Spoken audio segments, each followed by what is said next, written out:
So, what if I told you the AI revolution we're all talking about isn't really new? What if it's actually the final act of a story that was written decades ago? Well, in this explainer, we're going to see how a true management legend basically predicted the real purpose of AI long before it was ever even a thing. Let's kick things off with this absolute gem from Peter Drucker, who's pretty much the father of modern management. He said, "A manager's number one job isn't just watching over people, it's about turning what an organization knows into what it actually does." I mean, the foresight he had here was just incredible. He knew, way back then, that in our modern economy, knowledge itself, data and reports, ideas stuck in people's heads, it's just a cost. It's an expense.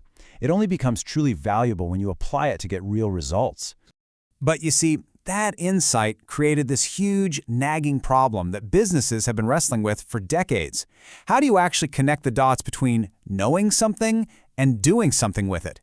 How do you get all that valuable knowledge off the shelf and into the game? For the longest time, knowledge was just static. It was trapped. Putting it to work was slow, it was manual. It completely depended on a person reading a report, thinking about it, making a choice, and then, finally, acting. That whole human process, that was the bottleneck. But now, we've got a technology that is completely shattering that old way of doing things. You guessed it, artificial intelligence is finally the key that's unlocking all of that trapped, sleeping potential. To really get what's happening, we have to look past all the hype, all the talk about chatbots and cool image generators, and ask a much deeper question. What is AI really doing for a business? What's its actual job? And the answer is actually beautifully simple. AI is a knowledge application engine. It is the missing piece of the puzzle that Peter Drucker's whole philosophy was waiting for. It directly connects knowing to doing. Now, this is the crucial point. AI's real magic isn't in what it knows, but in what it does. It is literally the first technology that can take a huge amount of knowledge and instantly translate it into action, cutting out all those slow, manual human steps in between. This simple change in words, from managed to executed, represents an absolutely massive shift. We are moving from a world where knowledge was this passive thing you had to manage to a new era where it's an active force that gets executed by a system. And this shift, it creates a completely new way of thinking about business and management itself. This is not just another new tool. It's a whole new logic for how work gets done. Think about it. In the past, managers used their experience and their gut feelings to manage people and processes. Today, intelligent AI agents are using data and algorithms to just execute tasks. The goal itself is changing. We're shifting from managing people to designing intelligence. This completely changes what it means to be a leader.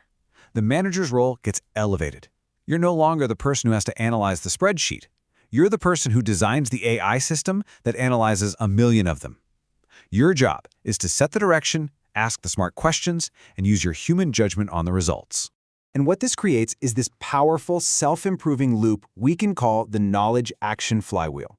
You feed knowledge in, the AI processes it, and action happens. That creates value, and here's the cool part, that action creates new data, new knowledge that feeds right back into the system, making it smarter every single time. So how does this flywheel get its power? Well, it really comes down to three huge changes. First, knowledge isn't static anymore. It becomes intelligent. Second, a ton of day-to-day decisions just become automated. And third, getting things done becomes a real collaboration between people and AI.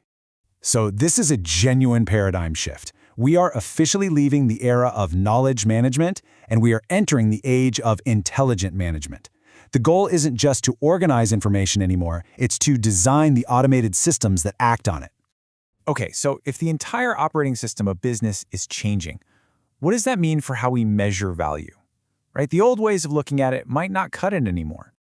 It makes you wonder, if Peter Drucker were here today, how would he update his famous idea of the knowledge worker? Maybe it would be something like this. A knowledge worker isn't someone who has knowledge, but someone who designs the systems where knowledge and intelligence work together.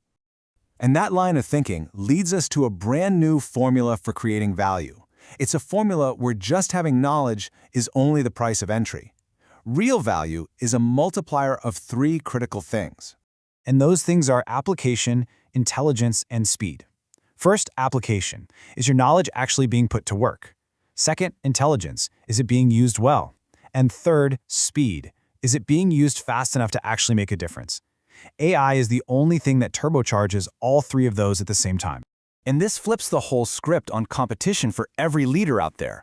The winner is no longer the company with the biggest library or the most data. The advantage goes to the organization that has the absolute shortest path from an idea to an action. This leaves us with a really profound and I think pretty exciting shift in our own jobs. As machines start to take over more of the doing, our responsibilities have to evolve. This just nails our new role perfectly. As AI becomes this amazing executor of knowledge, running the numbers and automating tasks, our job elevates. We become the designers of wisdom. We're the ones who set the goals, who define the ethics, and who apply that uniquely human judgment to guide these incredibly powerful systems. For decades, the big question in management was, how do we make knowledge productive? Well, AI has answered that question. The new question, the one for every single one of us, is this: are you ready to become the architect of an intelligent future?